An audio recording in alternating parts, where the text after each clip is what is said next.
भगवान से कहना, भगवान और जितने कष्ट आना है आ जाए मेरे जीवन में, क्योंकि अभी मैं मनुष्य गति में हूं, मैं हर कष्टों को सहने की ताकत रखता हूं। सारे कष्ट इसी जन्म में आ जाएं तो अगला जन्म मेरा आनंद में बदल जाएगा, पुण्य में बदल जाएगा, मेरा कल्याण हो जाए। मरने के भाव मत बनाइए। हाँ, ये बात अलग है, ये धमकियां बहुत देती भाई कि मैं मर जाऊंगी, मैं मर जाऊंगी, पति भी कहता है यार मरना है तो जल्दी कर दो। 20 साल से तो सुन रहा हूं ना, आज मर रही ना कल मर रही है, जल्दी मरे तो हम दूसरे की व्यवस्था करें। अब तुम ऐसी एज में जाके मरो ना तुम अपनी रहो ना मैं किसी का हो पाऊं, ऐसे मर के भी क्या करूंगा, विचार करिए, मत बनाइए ऐसे भाव। हाँ, धमकी तो देना, बिना धमकी के महिलाओं ये सुधरने वाले भी नहीं है। ध्यान, बिना धमकी के तुम्हारा काम भी नहीं होता। धमकियां दो, जरूर दो। आज से इस पंडाल से एक संकल्प लेकर जाओ, यदि तुम्हारा काम ना सुने तो धमकी दो। धमकी देना, धमक मत देना, नहीं तो गड़बड़ हो जाएगा, ध्यान रखिए। इन्हें धमकियां दीजिए, लेकिन ये धमकी मत देना कि मैं मर जाऊंगी, और तुम दोगी भी तो इन्हें विश्वास नहीं होता। ध्यान रखना कि 50 साल से तो सुन रहे यार मर जाऊंगी मर जाऊंगी, ये तो बोलती रहती है, बकती रहती है, कोई सुनने वाले नहीं है। मैं आपको अपने काम बनवाने का एक सूत्र दे रहा हूं, ध्यान रखिए, बहुत प्यारा सा सूत्र दे रहा हूं। यदि वो बात बोल दी तो ये तुम्हारा काम जरूर सुनेंगे, तुम्हारे मन की इच्छा जरूर पूरी करेंगे। मरने से तो बिल्कुल भी करने वाले नहीं है, ध्यान रखिए। आपसे मेरा निवेदन है, अब यदि कोई काम तुम्हारे पति तुम्हारा परिवार ना करे तो ये मत कहना कि मैं मर जाऊंगी। आज से नियम ले लो, ऐसी धमकी देना, कहना मैं आरी का बन जाऊंगी, मैं साध्वी मैं सन्यासिनी हो जाऊंगी। नहीं आया समझ में? नहीं, तुम्हें नहीं आए, इन्हें जल्दी आएगा, क्योंकि मरने पर तो इनका विश्वास है कि ये मरने वाली बिल्कुल नहीं है, ध्यान रखिए। लेकिन यदि तुमने कह दिया कि मैं माता जी बन जाऊंगी, मैं आरी का बन जाऊंगी, तो ये सोचेंगे यार हो सकता है महाराज के लपेटे में आ जाए और घर छोड़ करके माता जी बनने चलिए। ध्यान रखिए मान्यवर, बात केवल हंसने की नहीं है। जिस क्षण आप कह रही हो मैं आरी का बन जाऊंगी, मैं साध्वी बन जाऊंगी, उस समय यदि आयु कर्म का बंद हो तो ध्यान रखना, आरी का बनो या ना बनो, देवगति की पात्र हो जाया करती हैं। ध्यान रखिए, सदगति हो जाती है हमारे जीवन में। जब बुरे भावों से दुर्गति हो सकती है तो अच्छे भावों से सदगति क्यों नहीं हो सकती है?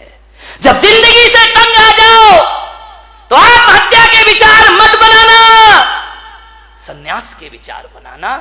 तुम्हारे विचार तुम्हारे जीवन को पवित्र कर देंगे। ध्यान रखिए, मरने के भाव मत बनाइए, संन्यास के भाव बनाइए, बैराग के भाव बनाइए। और एक बात और बता रहा हूं, 3 चीज बड़े झटके में होती हैं, ध्यान रखना, संन्यास, दान और आत्महत्या। इन पे प्री प्लान काम नहीं चलता है, ये तो झटका लगा और पटका उठा के। ध्यान रखिए, जो आदमी सोचता है कि मैं आज नहीं कल दान दे दूंगा, वो आदमी जिंदगी भर दान नहीं देगा। ध्यान रखना, क्योंकि आज गया तो सब कुछ गया। भाव बार बार नहीं बना करते हैं दान के। और किसी के यदि महाराज बनने के भाव जगे हो, कल पे मत टालना मेरे भाई, तुरंत झटपट लो, खटपट मिटाओ। मैंने देखा है, मेरे से पहले के ब्रह्मचारी जो सीनियर हैं वो आज भी ब्रह्मचारी बने घूम रहे हैं। वो दीक्षा नहीं ले पाए, वो मुनि नहीं बन पाए, वो साधु नहीं बन पाए। क्यों? पुराना हो गया सन्यास, पक गया सन्यास, अब दीक्षा के भाव ही पैदा नहीं हुआ करते हैं। अब उनके भाव ख्याति लाभ के हो जाया करते हैं।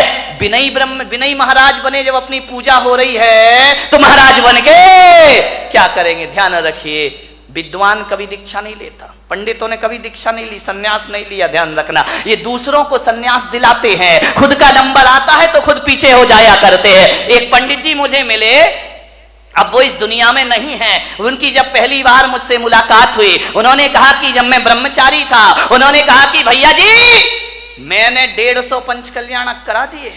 कितने?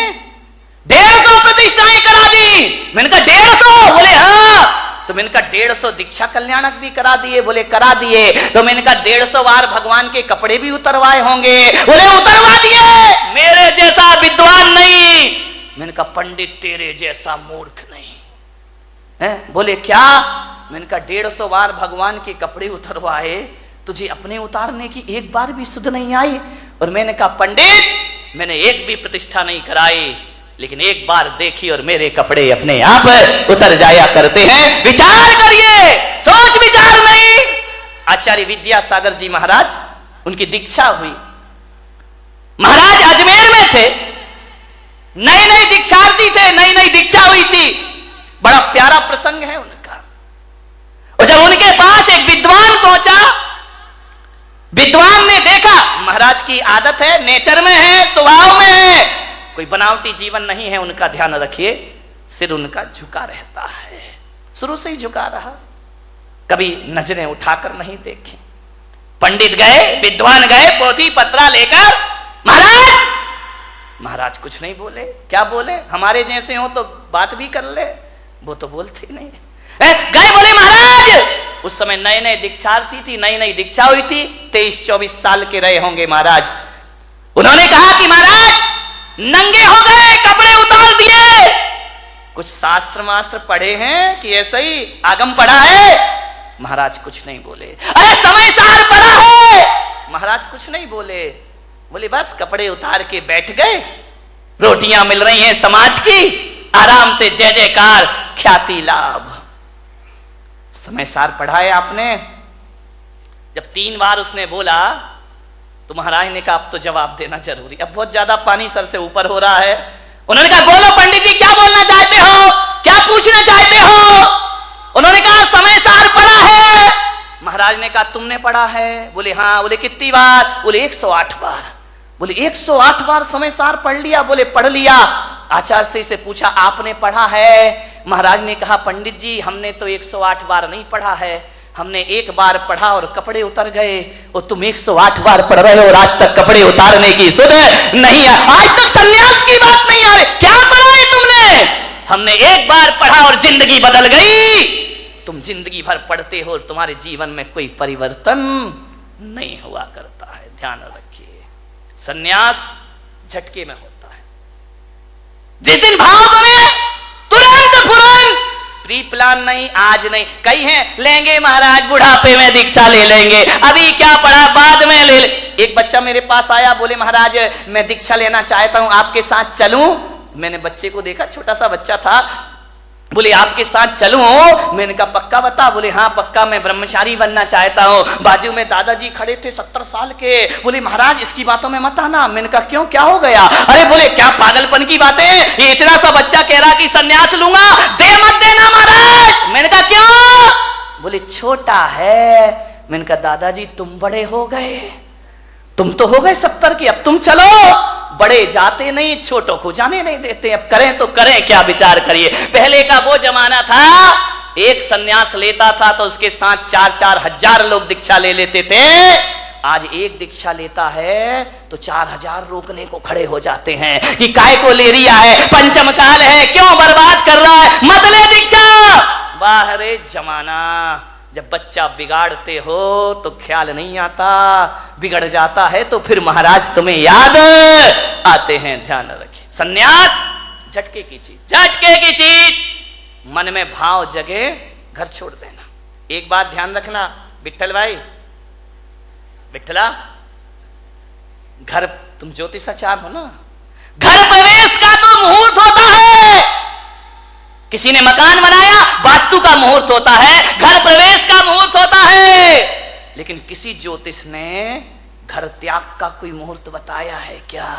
ध्यान रखना, घर प्रवेश का मुहूर्त है लेकिन घर छोड़ने का कोई मुहूर्त नहीं हुआ करता है। जब तेरी डोली निकाली जाएगी, बिन मुहूर्त के उठा ली जाए। घर छोड़ने का कोई, जिस दिन घर छोड़ दो वही शुभ मुहूर्त हुआ करता है। इससे ज्यादा शुभ मुहूर्त दुनिया में कोई दूसरा। सन्यास के भाव आए तुरंत ले लेना, देर मत करना, कल पर मत टालना, आज ही कर लेना, अभी कर लेना, छोड़ देना घर। ध्यान रखिए, मान्यवर। दान तुरंत, भाव बने तुरंत बोलो। घर में गए तो भाव ऐसे गिरेंगे, ऐसे गिरेंगे जैसे आसमान से बिजली गिर गई हो तुम्हारे भावों में। ध्यान रखिए, दान के भाव तुरंत ले। आत्महत्या भाव बने, कौन बोला तुरंत कर लेंगे महाराज? ध्यान रखिए, आत्महत्या करने वाला सोचे कि चलो यार आज नहीं कल मर जाएंगे, वो आदमी कभी मरने, महिलाएं रोज बोलती हैं मरती थोड़ी है, ध्यान रखिए, विचार करिए, विचार करना सोचना है। आत्महत्या करने वाला सोचे आज नहीं कल मर जाए, वो कभी मरने वाला बेईमान आदमी। लेकिन मेरा आपसे एक निवेदन है, बड़ी विनम्रता के साथ, दान और सन्यास की बात हो तो तुरंत कर लेना, और मरने के विचार आए तो कल पर ढल देना कि आज नहीं कल ये काम करेंगे, आज अभी हमें बहुत जीना है, जिंदगी को जियो, मरने के भाव कभी मत बनाए, जियो कितने भी कष्ट आ जाए। सीता ने 1000 कष्ट सहन किए, मरने के भाव नहीं लाई, ध्यान रखना, कभी नहीं लाई, कष्टों को सहन करने लगी। मैना ने, राम ने, बुद्ध ने, महावीर ने, पारसनाथ ने 1000 कष्ट सहे, लेकिन मरने के भाव उनके अंदर कभी नहीं आए। जिंदगी को पूरी जिंदा दिली से जियो। मैं अपने जीवन की घटना बताता हूं। जब मेरा 2003 में चतुर्मास 3 या 4 में इंदौर में हुआ, और जब मेरा चातुर्मास इंदौर में हुआ, मेरे दोनों घुटने खराब हो गए, मुझे सीढ़ियां चढ़ने में परेशानी होती। लोगों ने, डॉक्टरों ने कहा कि आप आहार में सीढ़ी मत चढ़िए, नीचे कमरे में आहार लीजिए। एक पूना के डॉक्टर थे, डॉक्टर संचेती करके, घुटने के मास्टर थे, अब हैं नहीं मुझे नहीं मालूम।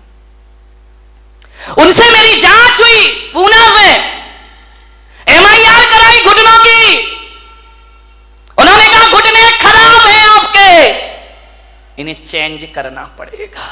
मैंने कहा उस समय मैं कितने साल का रहा होऊंगा, 35, 36, 37, 38 साल का। उन्होंने कहा आपके घुटने चेंज होंगे। मैंने कहा घुटने चेंज होने का मतलब है ऑपरेशन, और ऑपरेशन का मतलब है इस्तीफा, रिजाइन तो देना ही पड़ेगा। दिगंबर मुनि ऑपरेशन तो करा नहीं सकता है, अस्पताल में एडमिट नहीं हो सकता है, इसका मतलब है कि मेरी बरसों की तपस्या बेकार हो जाएगी। उन्होंने कहा आप ध्यान रखिए। मैंने कहा नहीं कराऊंगा ऑपरेशन तो बोले घुटने हैं, घिसते जाएंगे घिसते जाएंगे घिसते जाएंगे, जो घुटने 20 साल चलना है वो 10 साल में खत्म हो जाएंगे, आप चल नहीं पाएंगे। आप आसन लगा के ना बैठें। मान्यवर, जो आप मेरे कमरे में यहां पे देखते ना, मैं इस पर बैठा हूं, ये मेरा शौक नहीं है पैर में, इसलिए मुझे इस पर बैठना पड़ता है। बाकी सिंहासनों से हमारा कोई मोह नहीं हुआ करता है, ये समाज की व्यवस्था है। उन्होंने कहा कि पैर मोड़ के नहीं बैठना, तकलीफ होगी आपको। तकलीफ इतनी बढ़ी इतनी बढ़ी इतनी बढ़ी इतनी बढ़ी 2007 तक कि मुझे बिहार करने में दिक्कत होने लगी, पैरों में भयंकर दर्द रहता। मेरा 2007 में सूरत चतुर्मास हुआ, वहां से मैं पावागढ़ के लिए गया तीर्थ यात्रा करने के लिए, और जैसे ही पावागढ़ पहुंचा, 3500 सीढ़ियां पावागढ़ की, गुजरात में। मैंने कहा इतनी सीढ़ी मैं कैसे चढ़ूंगा। तो मैंने विचार किया कि कल सुबह भक्ति करके पाठ करके मैं जाऊंगा पावागढ़, नीचे वाली सीढ़ी पे खड़ा होकर उस तीर्थ की वंदना कर लूंगा। मेरे पैरों में इतनी ताकत नहीं है। मैं गया, जैसे ही गया पहली सीढ़ी चढ़ा, मेरे भीतर से मन ने कहा जब लौटना नीचे ही से है तो 2 सीढ़ी और चढ़ लो, 3 और चढ़ लो, 10 चढ़ लो, जितनी चढ़ सको उतनी चढ़ो, वंदना का पुण्य अपने आप को प्राप्त होगा। मैं धीरे धीरे 10 सीढ़ी 20 सीढ़ी 25 सीढ़ी चढ़ा, यहां तक तो मैं चढ़ ही सकता था। मैं चढ़ा, मैंने कहा जहां तक बनेगा मैं चलूंगा। मैं गया, मैंने क्या देखा, एक छोटी सी बच्ची हाथ में चावल लिए, 5-6 साल की बालिका होगी, वो मेरे आगे आगे चल रही। मैं खड़ा हो गया, बच्ची ने कहा आओ महाराज। रुक क्यों गए? मैंने कहा बेटा मैं नहीं चढ़ पाऊंगा ये पहाड़। अरे बोले आओ महाराज कोई दिक्कत नहीं है, मैं चल रही हूं ना। छोटी सी बच्ची तुतलाते हुए बोली मेरे पीछे पीछे आओ, मैंने कहा वाह रे, सारी दुनिया मेरे पीछे चलती है, ये बच्ची कह रही मेरे पीछे पीछे आओ। मैंने कहा चल बेटा मैं चलता हूं। चलते गए, बोले हाँ महाराज आओ। बच्ची हाँ खेलते खेलते सीढ़ियां चढ़ती गई, मेरे पीछे, मैं उसके पीछे पीछे चला गया। जैसे ही गया मेरे मन ने कहा कि बच्ची क्यों नहीं घबरा रही है 3500 सीढ़ियों से, मैं क्यों घबरा रहा हूं 3500 सीढ़ियों से। मैंने सोचा, चिंतन करते रहा चढ़ते चढ़ते। मैंने कहा मैं क्यों भयभीत हूं और ये क्यों भयभीत नहीं है। मैंने कहा शायद मैं इसलिए डर रहा हूं कि मुझे मालूम है 3500 सीढ़ियां चढ़ना है, और इस बच्ची को नहीं मालूम है कितनी सीढ़ियां चढ़ना है। ये जो भय है, ये डर है, मेरी सोच का डर है, मेरे शरीर का डर नहीं है। मैंने कहा ये बच्ची है, ये नहीं सोच रही कि अज्ञात भय नहीं है इसको, आगे क्या होगा ये बच्ची नहीं जानती है, वर्तमान में जीती है, ये चढ़ने का आनंद ले रही है, इसे नहीं मालूम पहाड़ कितने ऊंचे हैं। मैंने कहा चलो, जब एक 5 साल की बच्ची चल सकती है तो मैं क्यों नहीं चल सकता हूं, मैं भी चढ़ूंगा। लेते गई वो बच्ची, महाराज आइए पधारिए। छोटी सी बच्ची, मैंने माँ बाप से कहा इसे गोद में ले लो, बोली नहीं मैं पैदल चलूंगी। महाराज पैदल चल रहे हैं, 5 साल की बच्ची, मैं भी पैदल चलूंगी। अरे मैंने कहा बच्ची तू मुझे देख के पैदल चल रही है और मैं तुझे देख के पैदल चल रहा हूं, आओ दोनों एक दूसरे को देख चलते गए। चल आपको विश्वास नहीं होगा, 2 घंटे में मैंने और बच्ची ने 3500 सीढ़ियां चढ़ ली उन पहाड़ की। ध्यान रखिए, जो कभी 2nd फ्लोर में आहार में जाना नहीं चाहता था, 3500 सीढ़ियां चढ़ी। किससे चढ़ी मेरे भाई? ना कोई मंत्र, ना कोई ताकत, ना कोई शक्ति। हौसले बुलंद रखिए। मैं वहां पर चढ़ा शाम के वक्त, रात्रि विश्राम वहीं हुआ और सुबह ऐसे उतर के आ गया। वो दिन है और आज का दिन है, मेरे घुटनों का दर्द कहां है मुझे पता ही नहीं है। कोई दर्द नहीं है। ये बात अलग है कि दोनों हड्डियों के बीच का गैप कम हो गया, लेकिन आज भी भाई साहब मैं अपने हौसलों के दम पर 20-30 किलोमीटर भी चलने की ताकत अपने अंदर रखा करता हूं। किससे जी जाती है जिंदगी? हौसलों से जी जाती है। ध्यान रखना, पंखों से उड़ान नहीं होती है, परिंदा हौसलों से आकाश उड़ा करता है। ध्यान, हौसले बुलंद रखिए, नर्वस मत होइए अपनी जिंदगी में। कितना भी कुछ लुट जाए, कितना भी कुछ चला जाए, हौसले बुलंद रखिए। गुजरात के भूकंप में 8-8 दिन के बाद दबे हैं लोग, तो भी जिंदा निकल आते हैं। ध्यान रखिए, जो जिंदा निकल आते हैं वो फिर से अपनी दुनिया बसा लिया करते हैं। मेरे भाई, एडमंड हिलेरी का नाम सुना होगा। 1952 में वो एवरेस्ट की चोटी पर चढ़ने को तैयार हुआ, चढ़ा, असफल हुआ, गिरा, सफलता प्राप्त नहीं हुई, निराश नहीं हुआ। फिर चढ़ूंगा, फिर करूंगा, फिर लड़ूंगा जिंदगी से। देखता हूं जिंदगी कितना मुझे परास्त करती है। एक जगह लंदन में किसी सभा में उन्हें आमंत्रित किया गया, दीप प्रज्वलन उनसे कराया गया। सभा में वो आमंत्रित हुए और जहां पर वे पहुंचे स्टेज पर, वहां हिमालय का एक चित्र लगा हुआ था। उस हिमालय को चित्र देखकर हिलेरी ने अपनी मुट्ठियां बांध ली। जब जब हिमालय का ख्याल आता उसने मुट्ठियां बांध ली कि तू क्या सोचता है कि तू जीतेगा, मैं हारूंगा? नहीं, देखना, एक बात याद रख हिमालय पर्वत, एक बात याद रखना, तू बड़ा नहीं हो सकता, मेरे हौसले हर बार बड़े होंगे। ध्यान रखना, मैं एक दिन जरूर तेरी चोटी पर पहुंचूंगा। तू तो उतना का उतना ही रहेगा, इससे बड़ा तो नहीं हो सकता। तेरी चोटी इससे ज्यादा ऊपर तो नहीं जा सकती है, लेकिन मैं, मेरे हौसले, मेरे जज्बात इससे ज्यादा ऊपर जा सकते हैं। और 29 मई 1953 को उसने हौसले में वो जान भरी कि एवरेस्ट की चोटी पर पहुंचने वाला पहले व्यक्ति का खिताब उसने प्राप्त कर लिया। मेरे भाई, आप क्या सोचते हैं कि हाथ पैरों से कुछ होता है? जिंदगी हौसलों से चला करती है।